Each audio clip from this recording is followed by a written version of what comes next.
जय हिंद, वंदे मातरम।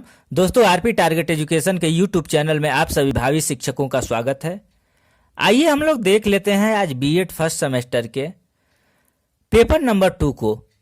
अगर आपका बीएड किसी भी यूनिवर्सिटी से है तो पेपर नंबर 2 के अंतर्गत श्री अरविंद घोष, महात्मा गांधी, रविंद्रनाथ टैगोर के जीवन परिचय और जीवन दर्शन से कुछ क्वेश्चन आते ही हैं।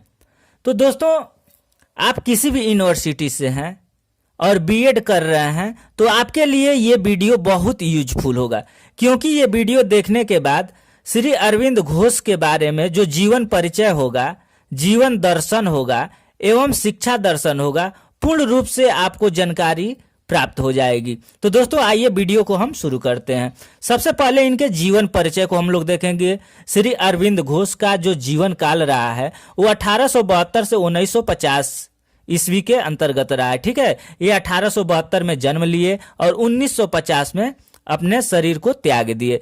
तो इनके जीवन परिचय के बारे में कुछ शार्ट रूप में हम लोग समझ लेते हैं। इनका पूरा नाम था अरविंद कृष्णन घोष।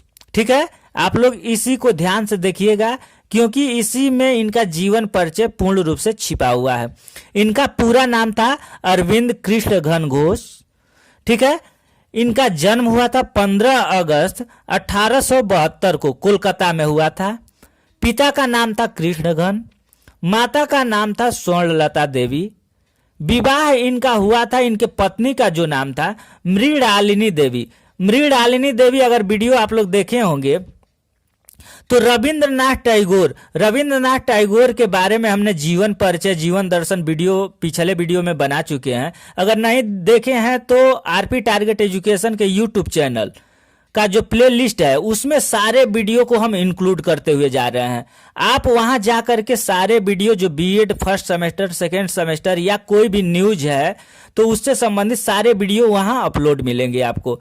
तो वहां देखे होंगे आप लोग कि रविंद्रनाथ टैगोर जो थे उनके भी पत्नी का क्या नाम था, मृणालिनी देवी। ठीक है, तो आप लोग यहाँ कंफ्यूज ना होइएगा। देखिए, अरविंद घोष और रविंद्रनाथ टैगोर दोनों के पत्नी का नाम क्या है, मृणालिनी देवी। मृणालिनी देवी का जो शादी ये किए थे 1901 ईस्वी में किए थे। ठीक है, आगे देखेंगे, इसको पूर्ण रूप से चर्चा करेंगे विस्तृत रूप से, नीचे हम लोग देखेंगे। मृत्यु इनकी हुई थी 5 दिसंबर 1950 को।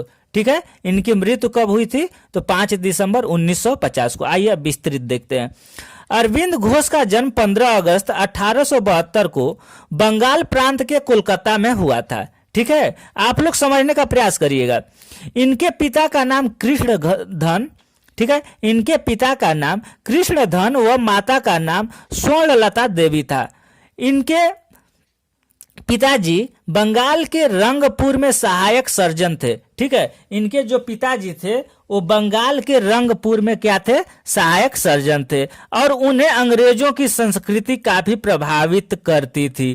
ठीक है, जो इनके पिताजी थे उनको क्या, अंग्रेजों की जो संस्कृति थी, ठीक है, वो काफी प्रभावित करती थी। इसीलिए उन्होंने अपने बच्चे को इंग्लिश स्कूल में डाल दिया था। ठीक है, यानी अरविंद घोष को इनके पिताजी ने इंग्लिश मीडियम में क्यों डाला था, क्योंकि अंग्रेजी जो कल्चर था, अंग्रेजी जो संस्कृति थी, इनको बहुत पसंद आ रही थी। किनको आ रही थी तो कृष्णधन को आ रही थी, कृष्णघन को आ रही थी। ठीक है, आगे देखिए। अरविंद घोष को उनके भाइयों के साथ में दार्जिलिंग के लोरेटो हाउस बोर्डिंग में पढ़ाई के लिए भेज दिया गया था। यह अंग्रेजी सरकार के संस्कृति का मुख्य केंद्र माना जाता था। यानी जो दार्जिलिंग के लोरेटो हाउस बोर्डिंग केंद्र था वो अंग्रेज जो सरकार थे उनकी संस्कृति का मुख्य केंद्र माना जाता था। तो उन्होंने, इनके पिताजी ने सोचा कि जहां मुख्य केंद्र है अंग्रेजी सरकार की, वहीं पर इनका एडमिशन करा देते हैं। तो अरविंद घोष 7 साल के थे तब उन्हें इंग्लैंड भेज दिया गया था। ठीक है, जब ये 7 साल के थे तभी इनको इंग्लैंड भेज दिया गया था। ठीक है, आगे देखिए, भेज दिया गया था और वहां पर वे करीब 14 साल तक रहे। इंग्लैंड में जब गए ये तो कितने साल तक रहे, 14 साल तक रहे और वहां 14 साल तक इन्होंने अपनी पढ़ाई की। नेक्स्ट देखिए, इंग्लैंड में अरविंद घोष ने अपनी पढ़ाई की शुरुआत सेंट पॉल स्कूल 1884 से की और छात्रवृत्ति मिलने के बाद उन्होंने कैम्ब्रिज के किंग्स कॉलेज 1890 में पढ़ाई पूरी की। वो अपने पढ़ाई में काफी चतुर और बुद्धिमान थे, जिसके चलते उन्होंने भारतीय सनदी सेवा की परीक्षा भी उत्तीर्ण कर ली थी। ठीक है, ये बहुत चतुर थे, यानी बहुत तेज तैराक थे, बहुत बुद्धिमान थे, जिसके साथ चलते उन्होंने भारतीय सनदी सेवा की परीक्षा भी उत्तीर्ण कर ली थी। 28 साल की उम्र में साल 1901 में अरविंद घोष ने भूपाल चंद्र बोस की लड़की मृणालिनी से विवाह किया था, लेकिन दिसंबर 1918 में इन्फ्लुएंजा के संक्रमण से मृणालिनी की मृत्यु हो गई थी। यानी जो इनकी पत्नी थी वो 1918 में इन्फ्लुएंजा के संक्रमण से मृणालिनी की मृत्यु हो गई थी। उन्होंने Indian civil service Arvind Ghosh ने इंडियन सिविल सर्विस ICS की परीक्षा भी 1890 में पास की, किंतु अंग्रेजी दास्ता के अधीन सेवा कार्य न करने की इच्छा से, यानी जब उन्होंने क्या किया, इंडियन सिविल सर्विस की परीक्षा पास कर ली। कब की थी? 1890 में पास कर ली थी, किंतु अंग्रेजी दास्ता के अधीन सेवा कार्य न करने की इच्छा से उन्होंने घुड़सवारी की परीक्षा नहीं दी।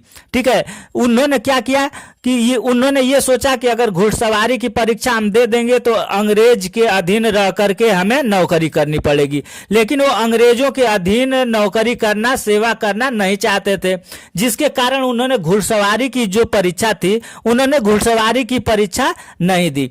अतः उन्हें असफल घोषित कर दिया गया। जब घुड़सवारी की परीक्षा नहीं दी तो उन्हें असफल घोषित कर दिया गया। वो तो यही चाहते थे कि भाई हम असफल हो जाएं, क्योंकि अगर सफल हो जाएंगे तो अंग्रेजों की गुलामी करनी पड़ेगी, अंग्रेजों के अधीन में हमें काम करना पड़ेगा। ठीक है, आगे देखिए 1906 ईस्वी में बैरी साल में राजनीति सम्मेलन में वे सम्मिलित हुए। यद्यपि राजनीति के क्षेत्र में वे केवल 4 वर्ष ही रहे, परंतु इतने समय में ही युगांतर वंदे मातरम, धर्म तथा कर्मयोगी के माध्यम से अपने विचार जनता तक पहुंचाते रहे। ठीक है, श्री अरविंद घोष ने स्वराज्य को भारतीय लक्ष्य माना। अपनी क्रांतिकारी राजनीति के कारण वे अलीपुर जेल में रखे गए थे।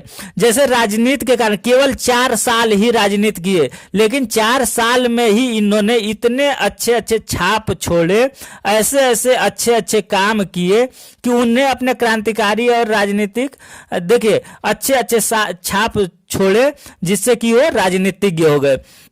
वो अपनी जो राजनीतिज्ञ थे वो ऐसे क्रांतिकारी नेता थे जिनके कारण उन्हें अलीपुर जेल में रखा गया था, यानी वो जेल भी गए थे। 5 दिसंबर 1950 को श्री अरविंद घोष की मृत्यु हो गई। ठीक है, 5 दिसंबर 1950 को श्री अरविंद घोष की मृत्यु हो गई। नेक्स्ट देख लीजिए, अरविंद घोष का जीवन दर्शन। ठीक है, आइए अब इनके जीवन दर्शन के बारे में हम लोग जान लेते हैं कि इनका जीवन दर्शन क्या रहा। मानव जीवन का अंतिम उद्देश्य सत्य, चित्त और आनंद की प्राप्ति है।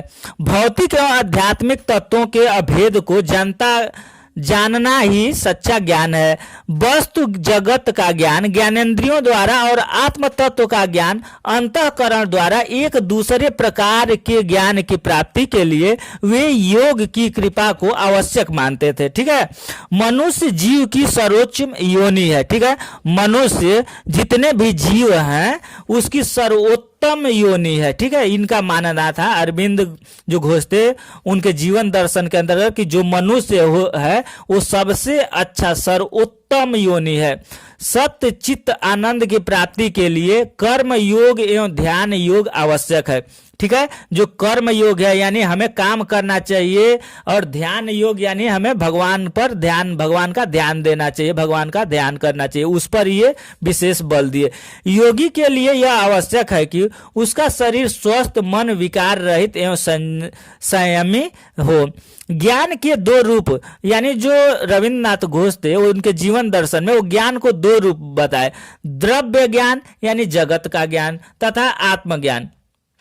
तो जो द्रव्य ज्ञान था वो साधारण ज्ञान था, साधारण एवं आत्मज्ञान जो था वो संयमी यानी बृहद था। श्री अरविंद घोष का शिक्षा दर्शन, ठीक है। अब इनके शिक्षा के बारे में देख लेते हैं कि अरविंद जो घोष थे वो शिक्षा के बारे में उनका क्या योगदान था। श्री अरविंद का शिक्षा दर्शन आध्यात्मिक साधना, ब्रह्मचर्य और योग पर आधारित है, ठीक है। इनका जो शिक्षा है वो ब्रह्मचर्य और योग पर आधारित है। इनका विश्वास है कि इस प्रकार की शिक्षा से मानव का पूर्ण विकास किया जा सकता है, ठीक है। इनका जो मत है, इनका जो श्री अरविंद घोष का जो मत है वो ये बोलते हैं कि आध्यात्मिक साधना, ब्रह्मचर्य और योग से क्या किया जाता है, बच्चों के या व्यक्ति के शिक्षा को पूर्ण रूप से विकसित किया जा सकता है, ठीक है। और इनका कथन है कि सच्ची और वास्तविक शिक्षा केवल वही है जो मानव की अंतर्निहित समस्त शक्ति इस प्रकार विकसित करती है कि वह उनसे पूर्ण रूप से लाभान्वित होती है, ठीक है। श्री अरविंद घोष के अनुसार शिक्षा दर्शन निम्नलिखित है, ठीक है। इनके अनुसार शिक्षा दर्शन निम्नलिखित है। पहला चित्त का मतलब क्या होता है, मन, ठीक है। यह मस्तिष्क या अंतःकरण की प्रथम सतह है, ठीक है। जो ब्रेन होता है ना, दिमाग आदमी का, तो चित्त को बोलते हैं वो कि मस्तिष्क का अंतःकरण की प्रथम सतह है, ठीक है। प्रथम सतह बता रहे हैं जिस पर तीनों सतहें, ठीक है, तीनों सतहें अर्थात बालक जो कुछ भी पढ़ लिख कर याद करता है वह चित्त में ही एकत्रित होता है। तो जो चित्त है उसमें बालक जो भी पढ़ लिख करके याद करता है वो चित्त में ही एकत्रित होता है। दूसरा क्या बताए हैं, वो दूसरा बताए हैं मानस, ठीक है। मानस मस्तिष्क की दूसरी सतह है।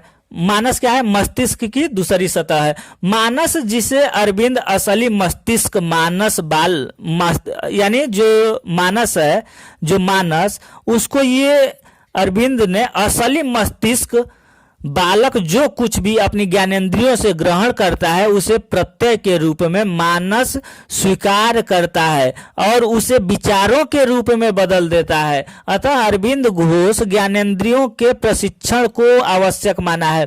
यानी इन्होंने, जो अरविंद घोष हैं, उन्होंने 5 ज्ञानेंद्रियां हैं, आंख, कान, क्या क्या है, आंख है, कान है, नाक है, ठीक है, स्किन है, ये सब 5 ज्ञानेंद्रियां हैं माना है।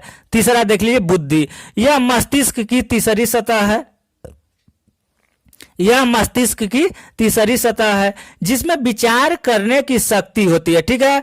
जो बुद्धि है ये क्या है, यह मस्तिष्क की तीसरी सतह है जिसमें विचार करने की शक्ति होती है। मस्तिष्क में जो विचार पहुंचता है उन्हें सुव्यवस्थित करना इसी बुद्धि का काम है, ठीक है। आगे देखिए चौथा, सत्य के प्रति अंतर्दृष्टि अथवा चेतना की शक्ति। इसमें ज्ञान का प्रकाश मिलता है। यह बिरले मनुष्यों के पास है लेकिन बहुतों के पास अपूर्ण अथवा क्षणिक प्रकाश के रूप में भी है, ठीक है। सत्य के प्रति अंतर्दृष्टि। अब देख लीजिए नीचे, शिक्षा दर्शन के आधार पर मूल सिद्धांत, ठीक है।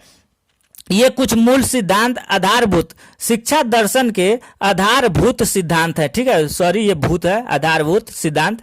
तो ये शिक्षा दर्शन के कुछ आधारभूत सिद्धांत है। कौन कौन सिद्धांत है देख लीजिए। शिक्षा बालक का शारीरिक सिद्धांत, ठीक है। शिक्षा बालक का शारीरिक, मानसिक, आध्यात्मिक, चारित्रिक विकास करे और उसे पूर्ण मानव बनाए, ठीक है, पहला हो गया। दूसरा है आपका शिक्षा का माध्यम मातृभाषा होना चाहिए। इनके द्वारा भी अपना बोला गया कि शिक्षा का माध्यम क्या होना चाहिए, मातृभाषा होना चाहिए। ये गांधी जी ने भी अपना शिक्षा का माध्यम मातृभाषा को बताया है। शिक्षा में धार्मिक पुट अवश्य, धार्मिकता, ठीक है, आवश्यक होना चाहिए वरना भ्रष्टाचार फैलेगा। शिक्षा के विषय रोचक होने चाहिए। शिक्षा का आधार ब्रह्मचर्य होना चाहिए, ठीक है। अच्छा लगा हो वीडियो को लाइक करें, शेयर करें तथा चैनल पर अगर पहली बार विजिट कर रहे हैं तो चैनल को सब्सक्राइब करें। धन्यवाद।